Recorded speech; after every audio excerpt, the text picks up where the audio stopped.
ও মুসলমান, তার মানে লজ্জার বিষয় হলো অনেক মুসলমান এমন রয়েছে, অনেক মুসলমান এমন আছে, এরা পেশাব করার পরে পবিত্রতা অর্জন করে না, এরা পেশাব করার পরে ঢিলা কুলুক অথবা পানি ব্যবহার করে না, অপবিত্র অবস্থায় থাকে। ঠিক না বে ঠিক? আমি নিজে চোখে দেখেছি। বিরাট ইসলামিক জলসার নামে বিরাট ইসলামিক মেলা বসেছে। যুবক ভাইরা দলে দলে বাইক নিয়ে আসছে, অমুক গ্রামে জলসায় যাচ্ছি, অথচ জলসায় বসবে না। রাস্তাঘাটে ঘোরাঘুরি করে, বাজারে ঘোরাঘুরি করে মেয়ে মানুষ দেখে এরপরে কোন রকম তাবারক খেয়ে রাস্তার ধারে যেখানে সেখানে দাঁড়িয়ে বা বসে কোন রকম পেশাব করে পবিত্রতা অর্জন না করে ওই অবস্থায় বাড়ি যাচ্ছে। ঠিক না ঠিক বলেন? জলসাতে এসে অপবিত্র হয়ে বাড়ি যাচ্ছে। এই হলো যুবক ভাইদের অবস্থা, মানে পেশাব করে পবিত্রতা অর্জন করে না। শোনেন, যারা পেশাব করে পবিত্রতা অর্জন করে না তাদের ব্যাপারটা আমি বাদ দিলাম, কারণ তাদের ব্যাপারটা অত্যন্ত জটিল। যারা পেশাব করার পরে পবিত্রতা অর্জন করে না, জান্নাত জাহান্নাম তো অনেক দূর কি বাত, কবরের মধ্যেই তাদের শাস্তি হতে পারে। ঠিক না ঠিক? একটা বিখ্যাত হাদিস আপনারা জানেন, মাররান নবিয়্যু সাল্লাল্লাহু আলাইহি ওয়াসাল্লাম বিকবরাইন ইউআযাবান। হাদিসটা ভালো করে শুনবেন। আল্লাহর নবী দুইটা কবরের পাশ দিয়ে অতিক্রম করেছেন। নবীজি মুহাম্মদ সাল্লাল্লাহু আলাইহি ওয়াসাল্লাম বলছেন, এই দুইটা কবরবাসীকে শাস্তি দেওয়া হচ্ছে। ওমা ইউআযাবান ফি কাবীরিন, এমন কোন অপরাধের কারণে তাদের শাস্তি দেওয়া হচ্ছে না যেই অপরাধটা আমাদের সমাজের মানুষ বড় বলে মনে করে। এমন দুইটা অপরাধের কারণে তাদের শাস্তি দেওয়া হচ্ছে যেই অপরাধটা আমাদের সমাজের মানুষ অত্যন্ত হালকা মনে করে। এর মধ্যে প্রথম নাম্বার হলো আম্মা আহাদুহুমা ফাকানা লা ইস্তাতিরু মিনাল বাউল ওয়া ফি রিওয়ায়াতিন লা ইস্তানজিহু মিনাল বাউল। এর মধ্যে প্রথম নাম্বার ব্যক্তি পেশাব করার পরে পবিত্রতা অর্জন করত না। ঠিক না বে ঠিক? পবিত্রতা অর্জন করত না দুই রকম দিক দিয়ে হতে পারে। একটা হলো পেশাব করে পানি ব্যবহার করত না বা ঢিলা কুলুক ইত্যাদি ব্যবহার করত না। আরেকটা হলো পেশাব করছে এমন জায়গায় যে পেশাবের ছিটা এসে গায়ে লাগছে।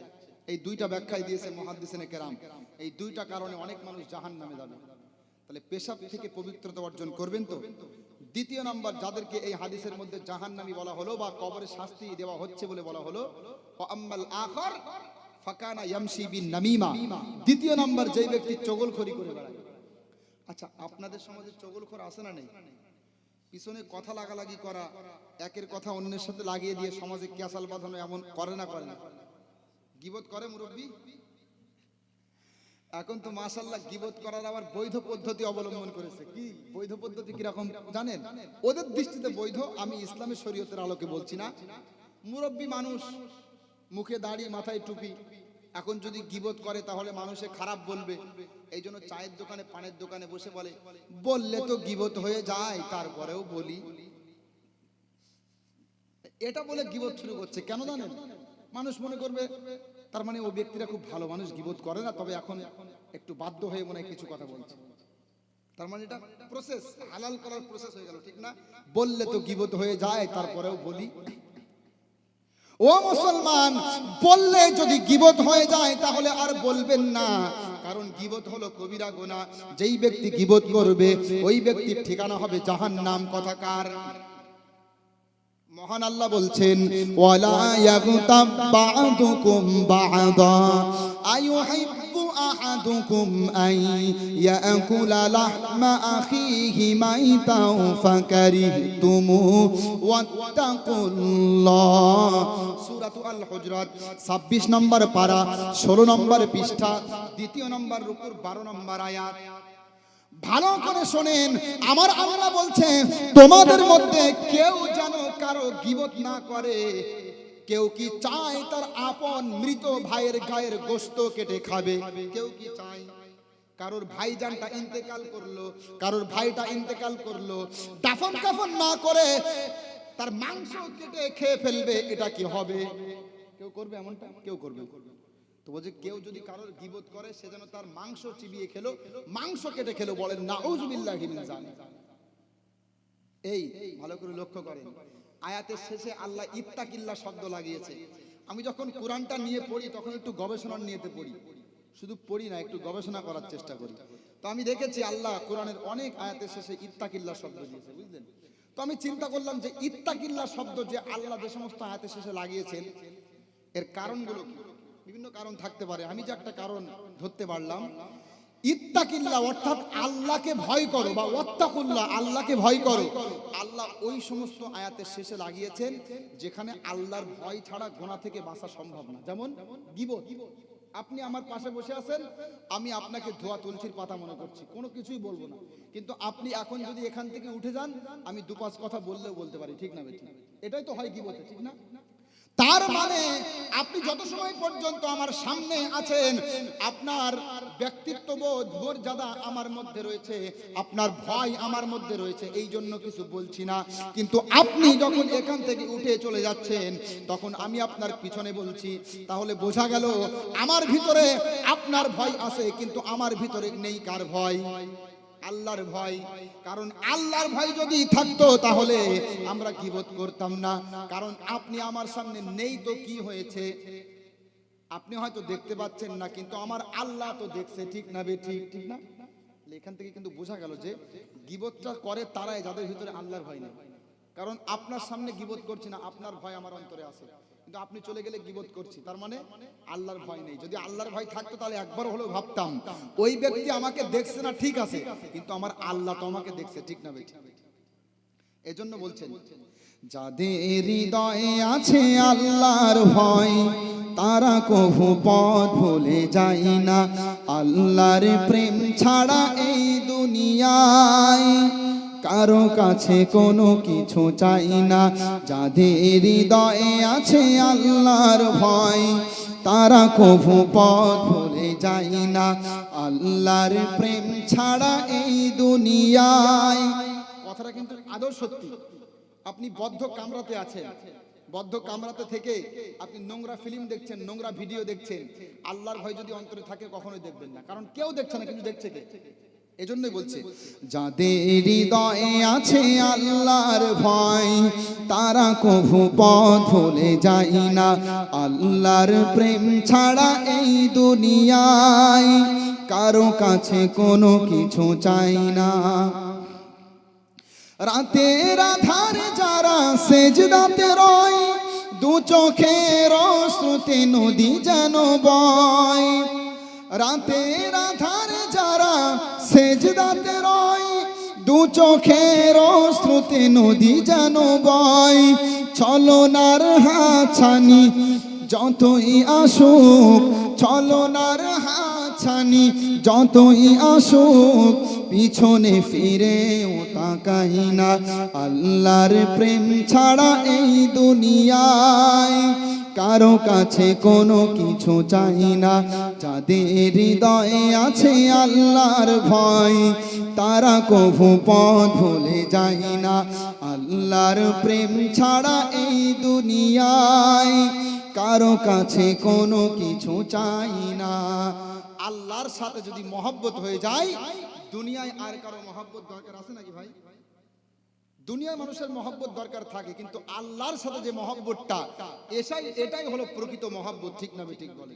তাহলে আল্লাহর সাথে মহব্বত গড়বেন তো ইনশাআল্লাহ, আল্লাহর প্রতি মহব্বত ভালোবাসা বাড়াবেন তো ইনশাআল্লাহ। আল্লাহ বোঝার তৌফিক দান করুন। তাহলে যে সমস্ত অজুহাতগুলো দেখিয়ে আমরা নামাজ থেকে দূরে থাকি, এই সমস্ত অজুহাত দেখিয়ে আমরা কি বাঁচতে পারবো? পারবো না। ওই দেখেন, দেখেছেন শুয়ে শুয়ে না করছে ওখানে, শুবে তো এটা স্বাভাবিক বিষয়। এখন রাত কটা বাজে দেখেন, এখন বাজে 4:03, তার মানে একটু পরে ফজরের আজান। তোমরা ঘুমিয়ে পড়ো, সমস্যা নেই, বুঝলে, একটু সময় আছে এখন আজানের। দেখ, ভালো লাগছে আপনারা এত রাত পর্যন্ত বসে আছেন, আমি তো কল্পনাও করতে পারিনি। এবছর আরেকটা মাহফিল করেছিলাম আমি হুগলি জেলায়। আমি বেশি রাত্রি মাহফিল করি না, তবে আমার শারীরিক কন্ডিশন প্রচন্ড খারাপ। আমি চিন্তা করেছি যে আগামী বছর থেকে আমি বলে দেবো এটা সময় কটা থেকে। সময় আমি আগে থেকে জিজ্ঞাসা করব, কারণ শারীরিকভাবে অসুস্থ। ছাত্র জামানা থেকে আমি প্রচুর মেহনত করেছিলাম। আমার সাথী ভাইরা যারা আছে তারা জানে আমি আসরের পরেও কোনোদিন খেলাধুলো করতাম না, পড়াশোনা করতাম, যার কারণে আমি শারীরিকভাবে দুর্বল, খুব একটা শরীর চর্চা করতাম না। তো এমনিতেই ছোটবেলা থেকে একটু সমস্যা ছিল পেটের, তারপরে রাত্রি জাগরণ করা, এখন বুঝতে পারছেন। এই জন্য আমি বলে দেব কমিটির ভাইদেরকে 8টা 10টা বা 9টা 11টা ব্যাস বা 10টা 12টা এর মধ্যে আমাকে শেষ করতে হবে, বুঝলেন না? আপনারা বুঝতে পারছেন না? আল্লাহ শুকরিয়া আদায় করে বলছি, যেখানে আমাকে শুরুর দিকে সময় দেওয়া হয় না, এরকম প্যান্ডেল ভরতে আমার সময় লাগে না, আলহামদুলিল্লাহ। মেলা বাজারে যতই ঘুরুক, এই খোরাকি আমি দিতে সক্ষম, যেই খোরাকি দিলে তারা এখানে প্যান্ডেল ভরে দেবে। এটা হয়েছে ভাই, যারা এসেছি আপনাদের আশেপাশে অনেক জায়গায় খোঁজ নেবেন, কিন্তু আপনারা আমাকে দিয়েছেন একদম লাস্টে, আখেরি মোনাজাত। বুঝতেই পারছেন কি অবস্থা হবে এই সময়। এই সময় এমনও হবে আল্লাহর কাছে জান্নাত চাইতে গিয়ে হয়তো জাহান্নাম চেয়ে বলবে, ঠিক না? ঠিক বলে, ওগো আল্লাহ তুমি আমাকে জান্নাত দাও, ঘুমির ঘরে আল্লাহ তুমি আমাকে জাহান্নাম দাও। কি কথা ঠিক না? ঠিক বলেন, হতে পারে না?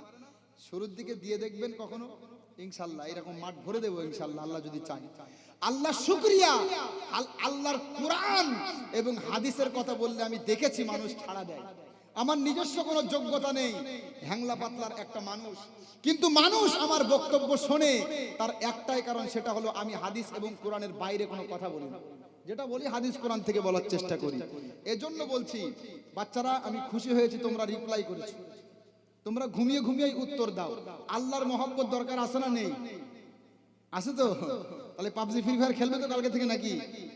পাবজি খেলা করো,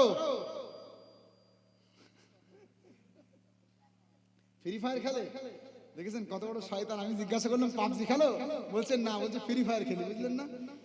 এগুলো হলো লজ্জার বিষয়। এগুলো ও মুসলমান, এগুলো করা যাবে না। অনর্থক কর্মকাণ্ডের সাথে ইসলামের কোনো সম্পর্ক নেই। বাচ্চাদেরকে এখন থেকে তৈরি করবেন। বাচ্চা বড় হয়ে আপনার কথা শোনে না কেন? একটাই কারণ, বাচ্চাকে ছোটবেলা থেকে মানুষ করতে পারেন না। ওই বাচ্চাগুলোকে যদি আপনি দ্বীনের শিক্ষা না দেন, আমি আল্লাহকে সাক্ষী রেখে বলছি, কিয়ামতের দিন আপনি বাঁচতে পারবেন না। কোরআনের আয়াতের মধ্যে এসেছে, এই জাতীয় মানুষ যারা ইসলাম চর্চা করেনি, দ্বীনের পথে থাকেনি, তাদেরকে যখন জাহান্নামে যেতে বলা হবে, তখন তারা কিয়ামতের ময়দানে পিতামাতাকে ডাক পড়াবে, বলবে আল্লাহ যাদের অধীনস্থে আমরা ছিলাম, যাদের অধীনস্থে আমরা ছিলাম, তাদেরকে আমাদের সামনে আগে উপস্থিত করো, তাদের গর্দানের উপরে পা রাখবো, তাদেরকে আগে লাথি মারবো, এরপরে আমাদের বিচার। বানিয়ে বলছেন না, মহান আল্লাহ বলছেন, রব্বানা আরিনাল্লাযাইনি আযাল্লানা মিনাল জিন্নি ওয়াল ইনস নাজআলহুমা তাহতা আকদামিনা লিয়াকুনা মিনাল আসফালিন। মহান আল্লাহ বলছে, যাদের ব্যাপারে আমি আল্লাহ জাহান্নাম নির্ধারিত করব, যারা কিয়ামতের দিন আল্লাহর সামনে আসামি হয়ে দাঁড়াবে, যাদেরকে জাহান্নামে যেতে বলা হবে, তখন তারা আল্লাহর কাছে ফরিয়াদ করে বলবে, মাওলা রে, দুনিয়াতে যাদের অধীনস্থে ছিলাম, দুনিয়াতে আমাদেরকে যারা পরিচালনা করত, দুনিয়াতে যাদের অধীনস্থে ছিলাম, আমাদেরকে যারা পরিচালনা করত, ওগো আল্লাহ, জিন এবং মানুষের মধ্যে হতে যারা আমাদেরকে নেতৃত্ব দিত, তাদেরকে আমাদের সামনে উপস্থিত করো, লাঠি মারবো, তাদের গর্দানে পা রাখবো, তাদেরকে পায়ের নিচে করব, এরপরে আমাদের বিচার। এখানে মুহাদ্দিসিনে কেরাম, মুফাসসিরিনে কেরাম ব্যাখ্যা করতে গিয়ে বলেছেন, তাফসীরের গ্রন্থগুলো দেখেন, সন্তান সন্ততি পিতামাতার অধীনস্থে থাকে, পিতামাতা যদি সন্তান সন্ততিকে দ্বীন শিক্ষা দেওয়ার চেষ্টা না করে, ইসলাম চর্চা করানোর, ইসলামী শিক্ষা যতটুকু না শিখলে নয়, ততটুকু শিক্ষা দেওয়ার চেষ্টা না করে, অবশ্যই অবশ্যই ওই পিতামাতা কিয়ামতের দিন আসামির কাঠ গড়ায় দাঁড়াতে হবে। বাচ্চা মাফ করবে না, ওই বাচ্চা জাহান্নামে যাওয়ার কারণ হয়ে দাঁড়াবে। তাহলে বলেন, বাচ্চাদেরকে ইসলামী শিক্ষা দেবেন তো? মাদ্রাসার জলসা, মাশাআল্লাহ, অনেক বড় মাদ্রাসা আমি দেখতে পাচ্ছি, আল্লাহ শুকরিয়া। বলেন, এই মাদ্রাসাতে বাচ্চাদেরকে পাঠাবেন তো? ইনশাআল্লাহ পাঠাবেন তো? আল্লাহ কবুল করুক, বলেন আমিন। অবশ্যই অবশ্যই ইসলামী শিক্ষা বাচ্চাদেরকে দিবেন, অন্যথায় কিয়ামতের দিন ধরা খেয়ে যাবেন। আল্লাহ সুবহানাহু ওয়া তাআলা আমাদের বোঝার তৌফিক দান করুন। জ্ঞান চর্চা করতে হবে। আজকে মক্তবে যেতে চাই না। ইংরেজির জন্য আলাদা মাস্টার আছে, বাংলার জন্য আলাদা মাস্টার আছে। 1000 টাকা মাসে বেতন দিয়ে পড়ানো হয়, কিন্তু আরবির জন্য ফ্রিতে সার্ভিস দেওয়া হচ্ছে মসজিদে, মক্তবে, এরপরেও যায় না, ঠিক না? ঠিক বলেন।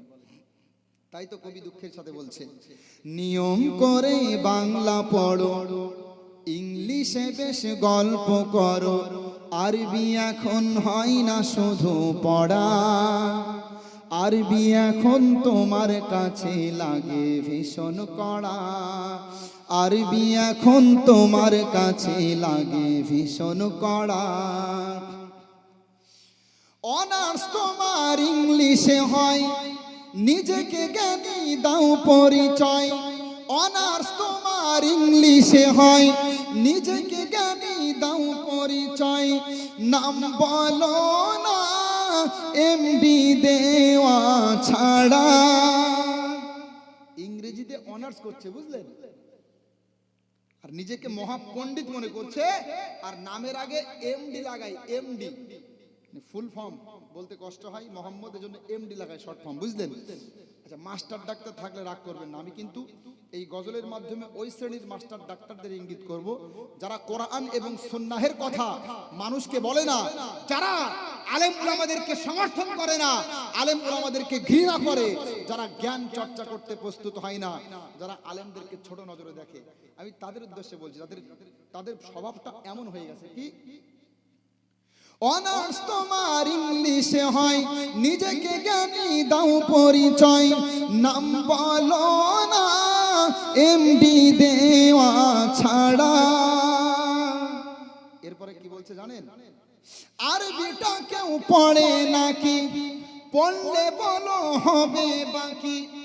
আরবিটা কেউ পড়ে নাকি, পড়লে বলো হবে বাকি। ইংলিশেরই মতো কি আর পড়বে সারা।